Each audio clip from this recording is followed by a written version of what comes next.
Olá pessoal, tudo bom? Aqui é a Daniele. Eu vim mostrar para vocês o meu primeiro estudo que eu fiz nessa Bíblia aqui, que só tem os evangelhos, que eu tô com uma ideia de estudar todos os evangelhos junto com vocês.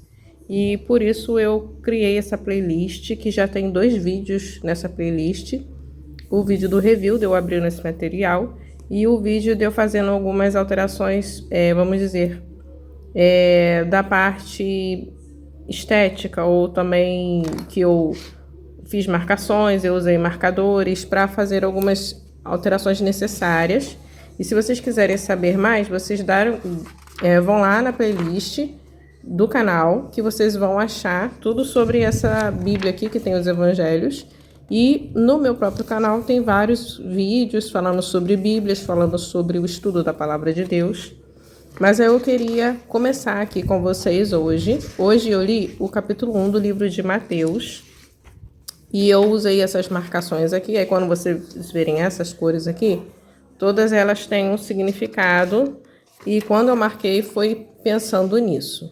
E eu vou colocar aqui a data do dia que eu vou publicar esse vídeo. Não do dia de hoje, porque para fazer mais sentido para vocês.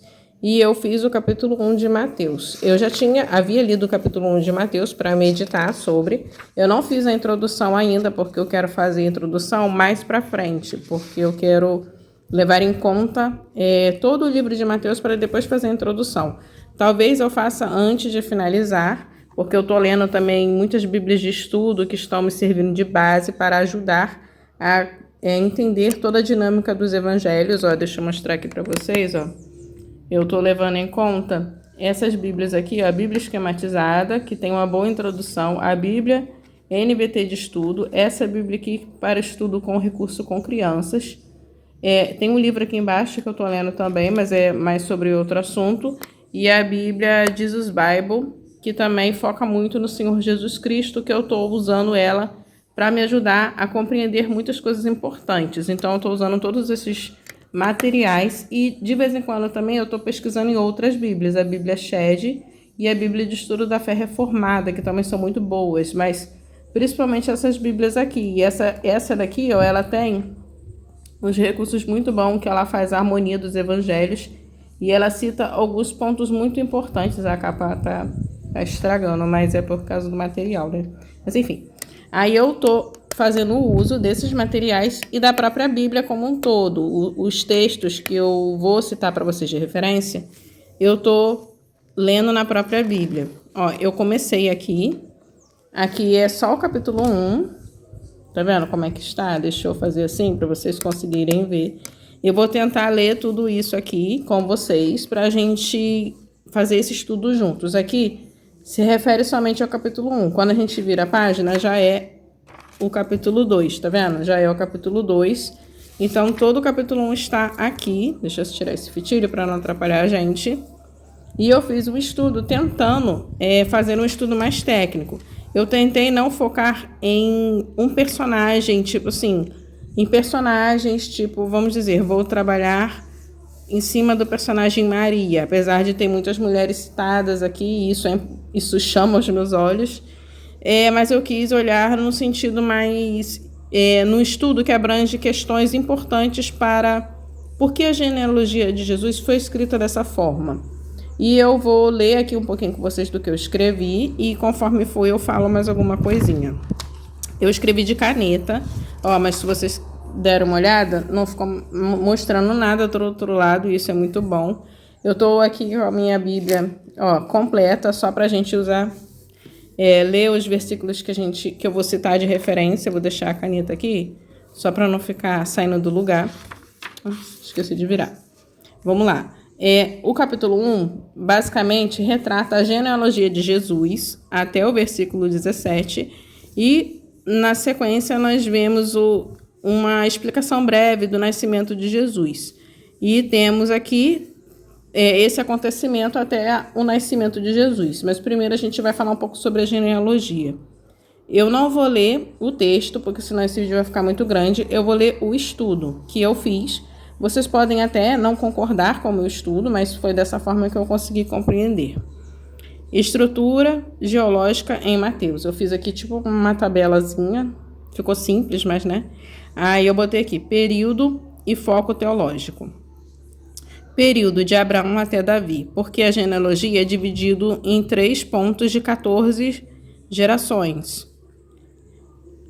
A formação do povo e a eleição divina, que tem conexão de Abraão até Davi. De Davi até o exílio, o auge da monarquia e a queda pelo pecado. Do exílio até Jesus, a preservação da linhagem, mesmo no silêncio e na dor. Que nós vemos, né, que o povo passou pelo período de silêncio também, e essa genealogia ela foi preservada. E nós vemos todos os relatos aqui descrito nessa genealogia, e como Deus ele preservou essa linhagem, e como Deus ele cuida do seu povo, né? Mesmo em meio ao silêncio dele, e mesmo em meio ao caos que muitas das vezes o mundo se apresenta, a gente acha que tudo saiu do controle de Deus, mas não, tudo está sob o controle de Deus. Aí eu vou ler aqui um pouquinho, ó. Ponto 1, filho de Abraão. A linhagem da promessa. Ao conectar Jesus a Abraão, Mateus estabelece que ele é o herdeiro legítimo das promessas feitas ao pai da fé. Jesus é judeu e nele se cumpre a promessa de Gênesis 22:18. Ele insere Jesus dentro da aliança exclusiva que Deus fez com o povo de Israel. Aí, aqui finaliza a conexão. Por que Mateus faz questão de falar Jesus Cristo, filho de Davi, Jesus Cristo, filho de Davi e filho de Abraão? Por que isso é tão importante? Por que a genealogia de Jesus começa desse jeito? Porque ele precisa conectar Jesus à promessa. Jesus, ele é o filho da promessa, ele é o filho do pai da fé. Ele é o verdadeiro herdeiro, né? E ele conecta Jesus a Gênesis 22:18. Vamos lá olhar o que está escrito em Gênesis 22:18? Vou deixar ela aqui um pouquinho. Aí a gente vai olhar nessa daqui, que está a Bíblia completa, 22:18. E todas as nações da terra serão abençoadas por meio da tua descendência, pois obedecestes a minha voz. Tá vendo aqui? Jesus é o cumprimento dessa promessa aqui. E todas as nações da terra serão abençoadas por meio da tua descendência, pois obedecestes a minha voz. Aí, isso daqui está falando sobre Jesus Cristo. Por isso que era tão importante conectar Jesus a Abraão. Aí, vamos continuar lendo. Agora a gente vai ler sobre Davi. Filho de Davi, a linhagem real. O Messias deveria ser um descendente direto do rei Davi para ter direito ao trono. Mateus organiza a genealogia em 3 grupos de 14 gerações.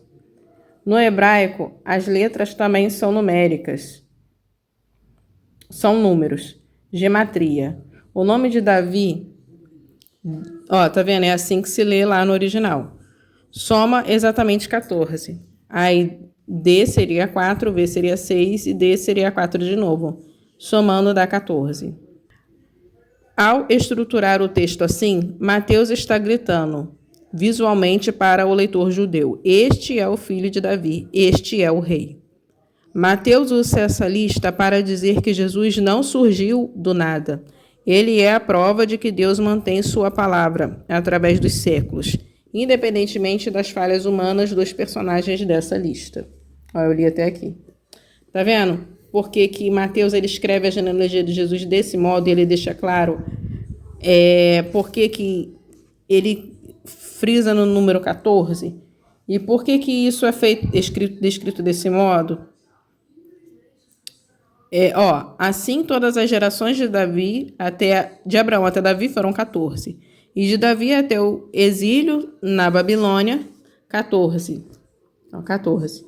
E do exílio na Babilônia até Cristo, 14. Tá vendo? Engraçado, né? Que ele já escreve desse modo e ele ainda enfatiza aqui no final, deixa bem claro. É desse jeito que eu tô demonstrando para vocês. Se vocês, caso não tenham entendido ainda, eu quero destacar isso. E por que ele escreveu desse jeito? Eu acho isso muito interessante. Aí, o estudo eu vou tentar levar mais para esse lado, mas ao mesmo tempo vou também tentar citar algumas questões que são importantes para todo o nosso entendimento.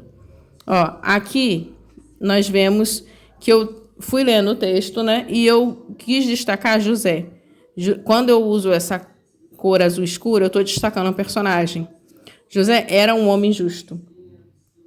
E ele já era visto como marido de Maria, porque naquela época eles tinham como um contrato de casamento antes de fato oficializar a união, antes de finalizar. Eles já se tinham como um compromisso de marido e mulher na parte do respeito. E Maria, ela se achou grávida pelo Espírito Santo, só que José já era considerado marido de Maria, só que ele era um homem justo e ele não queria expô-la à desgraça pública. O que aconteceria com Maria? Ela seria apedrejada, né? Até a morte, mas o José, sendo um homem justo, sendo um homem íntegro e bom, ele não quis expor Maria àquela situação. E ele estava tentando separar-se, divorciar-se dela de um modo secreto. Só que não era esse o plano de Deus, né?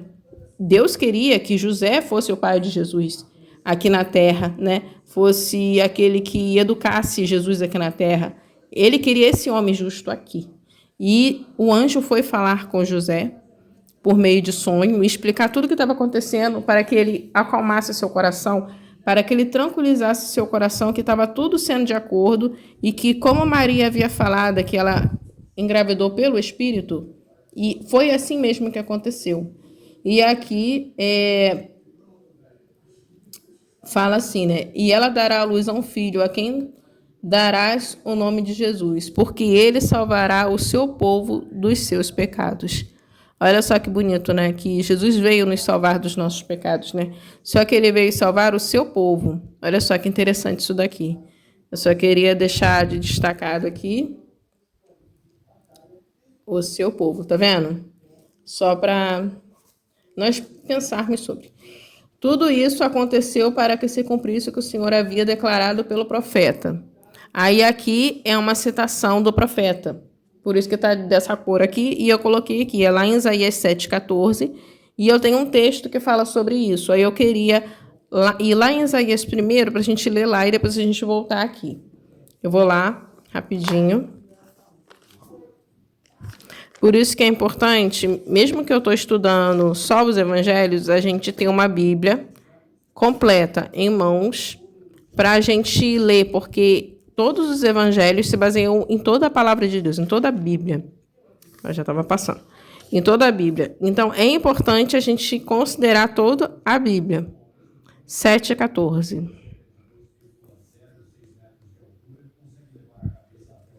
Aqui. Pois o Senhor mesmo vos dará um sinal. A virgem ficará grávida e dará à luz a um filho, e ele se chamará Emanuel, que está escrito aqui embaixo. Tá vendo? Aí, isso daqui é muito importante para o povo de Israel, foi muito importante naquela época, e olha só o que eu escrevi aqui para vocês. Cumprimento duplo. Na época de Isaías, aí eu descrevi de novo a citação, o sinal serviu para mostrar que Deus estava protegendo Jerusalém naquele momento de crise. Mas Mateus, inspirado, revela que o cumprimento pleno final desse sinal era o nascimento de Jesus. O cumprimento pleno, o cumprimento completo daquele sinal que seria trazido era o próprio Senhor Jesus que nasceria, que ele nasceu. Aí eu achei esse texto muito importante para a gente falar sobre o porquê que Mateus ele escolheu citar alguns trechos específicos do Antigo Testamento. Por quê? Porque tinha uma importância teológica muito grande e ele foi inspirado pelo Espírito Santo, nós sabemos, né, para trazer esse texto para cá, querendo dizer que muitos acontecimentos que tinham falas proféticas do Antigo Testamento que tiveram parte de seu cumprimento lá no Antigo Testamento, aqui no Novo, aqui na época de Jesus, estava se finalizando, estava tendo o seu cumprimento completo, como se fosse um cumprimento duplo daquela profecia, daquela revelação. E muitos lá já apontavam para Cristo, né? E uma coisa que eu queria falar com vocês, antes da gente continuar, que as Escrituras é uma coisa só. Às vezes a gente fala assim, Antigo Testamento, Novo Testamento, como se houvesse uma divisão, mas não há uma divisão. A gente fala assim para a gente entender de que texto a gente está falando, ou mais ou menos de que época. Só que todas as Escrituras é uma coisa só. Por exemplo, quando está escrito lá em Timóteo, deixa eu ler aqui rapidinho, só para vocês verem. Aqui, ó, queria ler aqui com vocês rapidinho, só para a gente entender, porque toda a palavra de Deus ela é uma só. Ó, toda a Escritura, aqui em 2 Timóteo 3,16, é divinamente inspirada e providenciosa para ensinar, para repreender, para corrigir, para instruir em justiça, a fim de que o homem de Deus tenha capacidade e pleno preparo para realizar toda boa obra. Ou seja, toda a Escritura. E quando Paulo escreveu isso daqui na carta a Timóteo, ele estava pensando no Antigo Testamento, porque naquela época não tinha ainda escrito o Novo Testamento. Só que nós entendemos que o Novo Testamento está incluído nisso daqui. Toda a Escritura foi divinamente inspirada por Deus e é útil para nos ensinar, para nos corrigir, para que nós venhamos ser plenos diante de Deus, tenha capacidade e pleno preparo para realizar toda boa obra em Deus. Ou seja, toda a Escritura. Não é só o Novo Testamento, não é só um trecho da Bíblia, é toda a Escritura. Por completo. A Bíblia, ela é completa em tudo. Então, gente, é isso. Aí agora vamos continuar aqui. Aí agora eu queria falar alguns pontos que eu observei e eu fui estudando e eu fiquei pensando, por que que Deus, ele levou Mateus a escrever a genealogia desse modo? A gente sabe que Mateus, ele queria alcançar o povo judeu. Ele estava escrevendo esse evangelho destinado ao povo judeu, mas por que que ele citou certos personagens, vamos dizer, polêmicos? Só que eu queria focar hoje nas personagens mulheres. Nós vemos aqui 5 mulheres sendo citadas: Tamar, Raabe, Ruth, daquela que havia sido mulher de Urias, que nós sabemos que é Betseba, e a própria Maria, que é a mãe de Jesus. Todas elas aqui, elas têm algo, vamos dizer, que pesa de forma negativa sobre elas. Tamar, ela se vestiu como uma prostituta para se deitar com seu sogro, porque o seu sogro não estava cumprindo com o combinado que era assegurado pela lei de Deus, mas ela agiu daquele jeito para o cumprimento da justiça. Mas, né, ela teve algo polêmico em sua vida. Raabe, nós sabemos que ela era uma prostituta. Ruth, ela era uma moabita, mesmo que ela era uma mulher justa, mas ela era uma moabita. Daquela que havia sido a mulher de Urias, ela caiu em adultério com o rei Davi, né? Ela era casada com Urias nessa época, e com isso veio até a morte de seu filho, vamos dizer, a consequência disso, né? Urias também veio a ser assassinado pelo rei Davi. E nós temos Maria, que foi a mãe de Jesus, mas no caso ela se achou grávida pelo Espírito. Na visão das pessoas, ela tinha engravidado fora do casamento. As pessoas não tinham entendimento de que ela tinha sido engravidada pelo Espírito. Se José não agisse de forma tão correta e justa, ela poderia ser vista como uma mulher que tinha sido adúltera, só que não. Mas, na visão das pessoas, poderia ter sido isso que elas iam pensar, que elas iam encarar desse modo. Aí eu estudei um pouquinho mais o porquê de tudo isso, por que Deus escolheu, por que foi escrita a genealogia de Jesus aqui em Mateus desse modo. Aí eu escrevi alguns trechinhos para a gente falar um pouquinho sobre isso. Ó, eu escrevi aqui, ó. Elas foram citadas para mostrar a natureza do reino de Deus. Ó, elas foram citadas para mostrar a natureza do reino de Deus. Aí por que isso? Porque elas não eram todas do povo de Israel. Elas foram incluídas, elas foram enxertadas. Algumas eram, mas nem todas. Por exemplo, Jesus, ele era de linhagem mista. Por que Jesus ele era de linhagem mista? Para mostrar a natureza do reino de Deus. Para mostrar, já dando sinais que Deus veio para o seu povo. Mas todos aqueles que aceitavam entrar em seu povo e o adoravam como Deus e faziam todas as exigências necessárias que Deus trazia para o seu povo, ele aceitava aquele como um dos seus. Então, isso era para demonstrar a natureza do povo de Deus. Jesus, ele era de linhagem mista, mas mesmo sendo de linhagem mista, ele era descendente da promessa. Ele tinha conexão direta com Abraão e tinha conexão direta com o rei Davi, mesmo sendo de linhagem mista. Aí nós vemos que, além de elas serem de outros povos, não todas, só algumas, tem outras coisas que já destacam. Por exemplo, o que destaca a Ruth? Ó, deixa eu fazer assim. O que destaca a Ruth? A lealdade.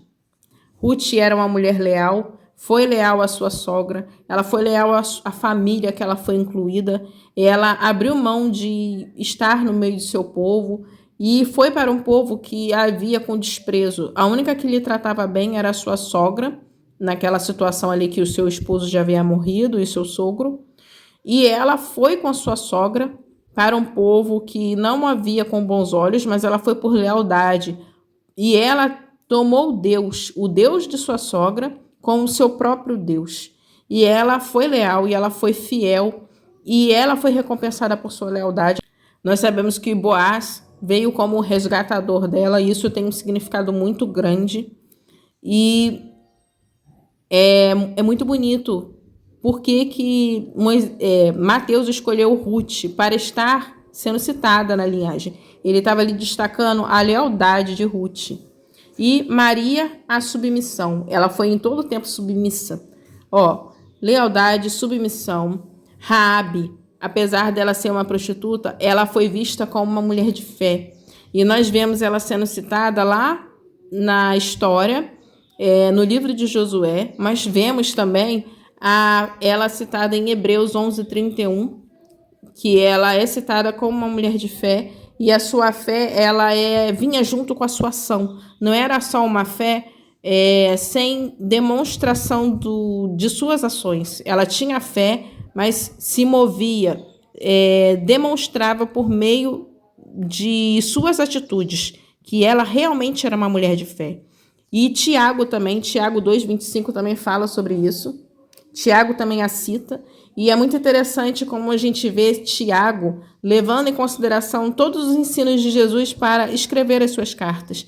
Nós vamos ver isso em outro momento, Tiago citando trechos, ensinos de Jesus, e ele cita a própria genealogia de Jesus. Quando ele cita Raabe, ele também está nos levando a olhar para a genealogia de Jesus. Isso é muito interessante aqui, nós vemos em Tiago 2:25, em Hebreus 11:31.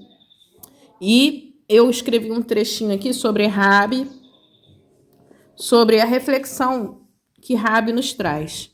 A dignidade dela estava guardada no projeto de Deus e não na opinião das pessoas, porque ela era vista como uma mulher prostituta, né? E ela era prostituta, mas ela se tornou uma mulher digna aos olhos de Deus.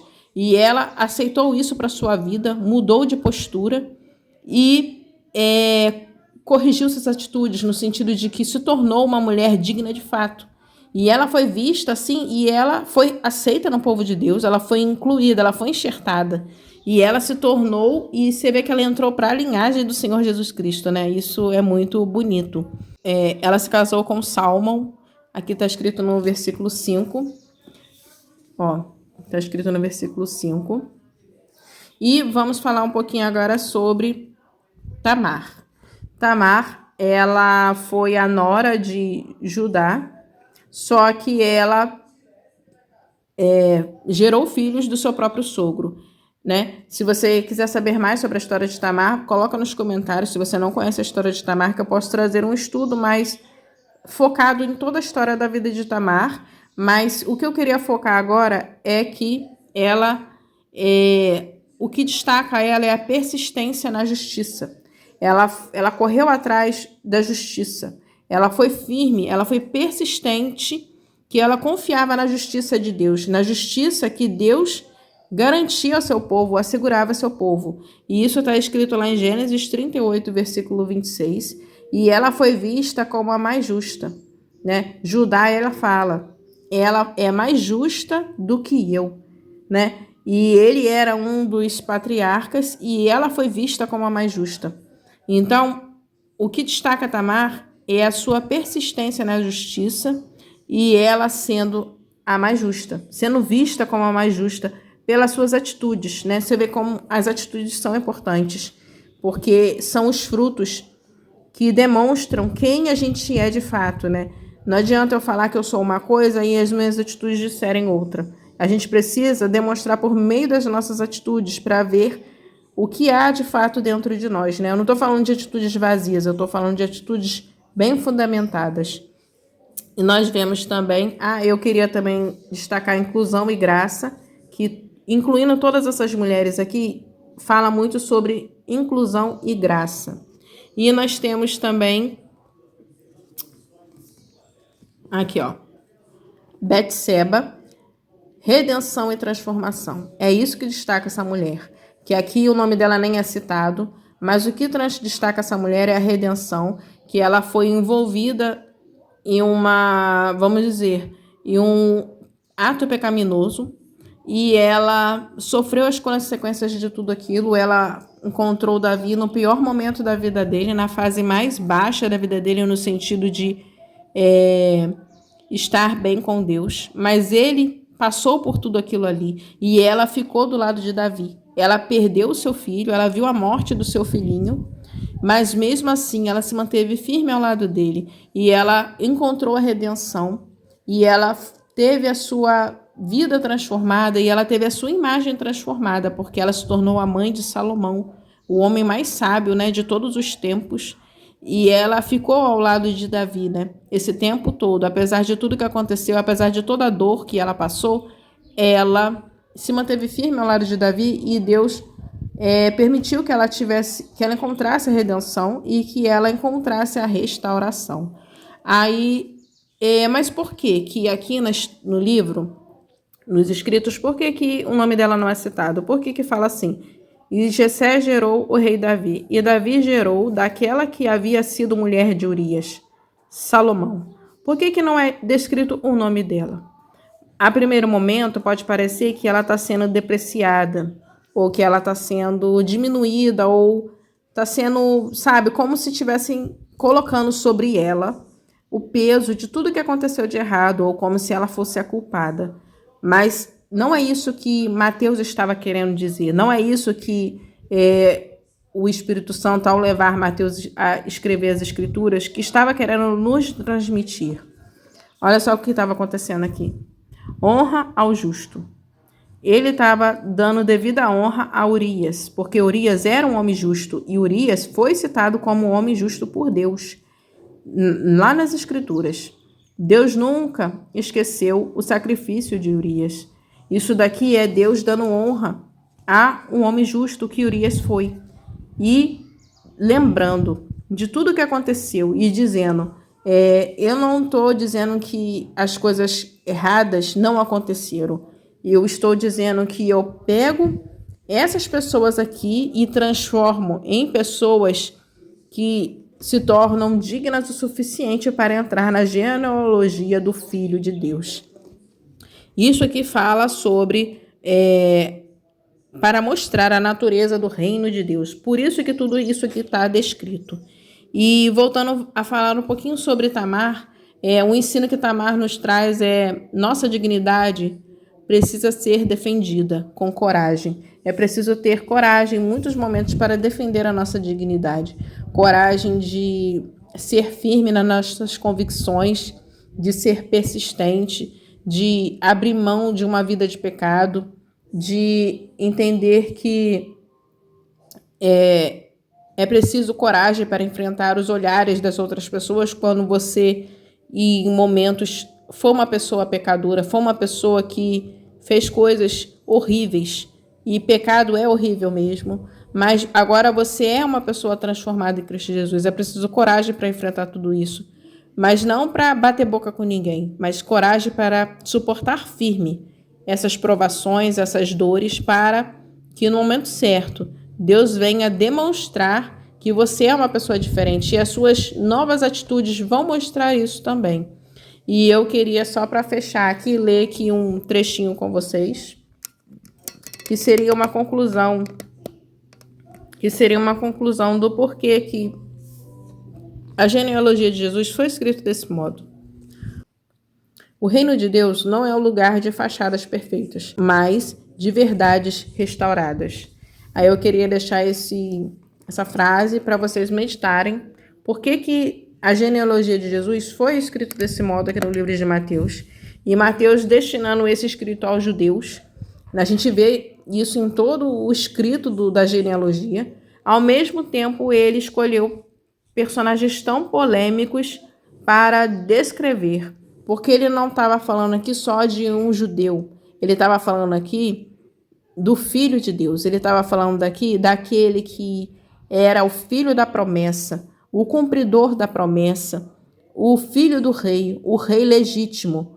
Ele tinha o pleno direito de sentar no trono, e era ele que assumiria esse lugar. E ele era o rei escolhido. E Jesus nunca teve vergonha da sua linhagem, da onde ele veio. Mas ele estava dizendo o tempo todo: eu vim aqui para restaurar todo esse povo, para sarar todas essas feridas e transformar todas as pessoas, né? Todos nós, inclusive. E finaliza aqui.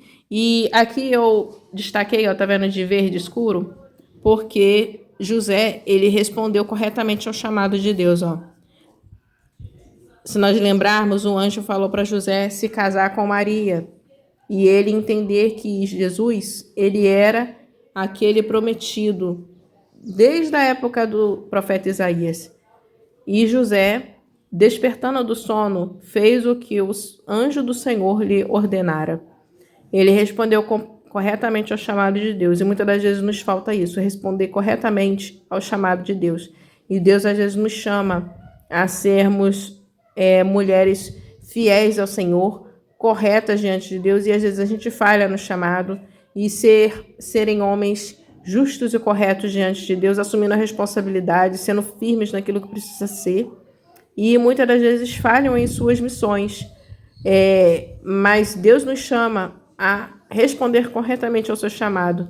E quando nós vemos homens e mulheres de Deus respondendo corretamente ao chamado, a gente deve destacar isso, né? Aqui não fala muito, não trabalha muito em cima do personagem Maria. Quem vai fazer isso mais vai ser lá no Evangelho de Lucas. Quando a gente chega lá, a gente fala mais sobre Maria.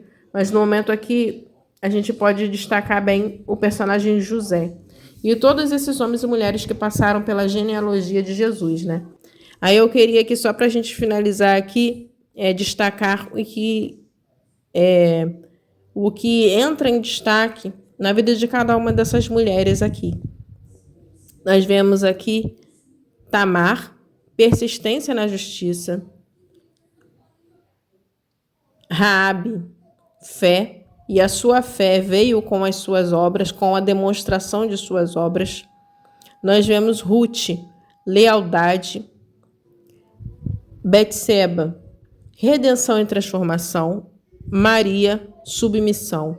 Lealdade, submissão, fé, persistência na justiça, restauração e transformação. Aí eu queria deixar isso de meditação para nós, para que nós venhamos refletir e pensar sobre o que Deus nos chama, né? De que forma Deus nos chama.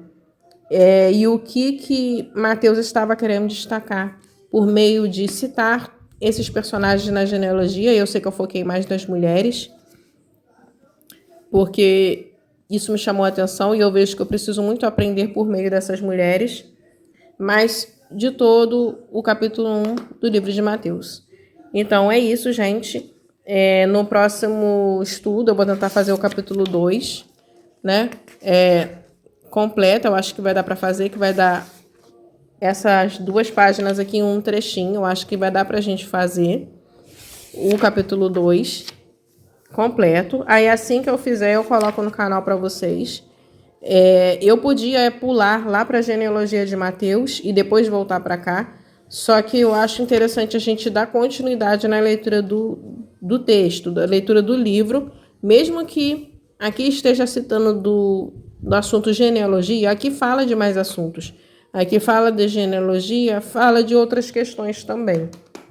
Então, eu acho interessante a gente dar continuidade no capítulo. Senão, a gente vai focar em um assunto isolado, como eu estudava antes os evangelhos. Eu quero estudar de forma contínua, fazer essa continuação.